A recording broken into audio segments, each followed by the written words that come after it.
Hi all, welcome to maps diaries. ఇవాళ మనం easy and tasty సేమియా కేక్ చూద్దాం.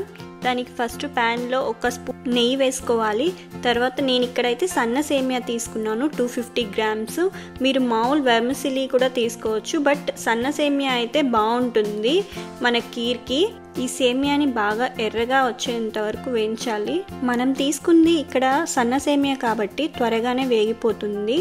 సో వేగిన తర్వాత ఒక గ్లాస్ పాలు వేసుకోవాలి. నేను ఇక్కడ పచ్చి పాలే తీసుకున్నాను. మీరు కాచిన పాలన్నా వేసుకోవచ్చు. కాచిన పాలు అయితే కాచిన తర్వాత కొంచెం చల్లారాక వేసుకోండి. ఇక్కడ నేను పచ్చి పాలు కాబట్టి కొంచెం బాయిల్ చేస్తున్నాను. మన సేమియాని ఈ పాలల్లో బాగా బాయిల్ చేసుకోవాలి. సో సేమియా బాగా మెత్తగా అయిపోతుంది. సన్న సేమియా కాబట్టి త్వరగా ఉడికిపోతుంది.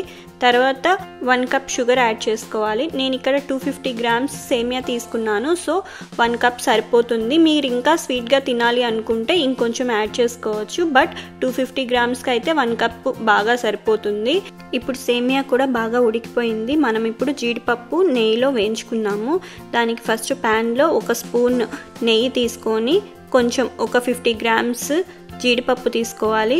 బాగా ఎర్రగా వేగాక నెక్స్ట్ ఇంకా మన రెడీ అయిపోయిన కీర్లో ఇది వేసేసుకోవడమే. చాలా ఈజీ అండ్ టేస్టీ రెసిపీ. మనకి ఇక్కడ ఇంగ్రీడియంట్స్ కూడా పెద్దగా ఏం లేవు, జస్ట్ మిల్క్, సేమియా అండ్ షుగర్ ఉంటే సరిపోతుంది.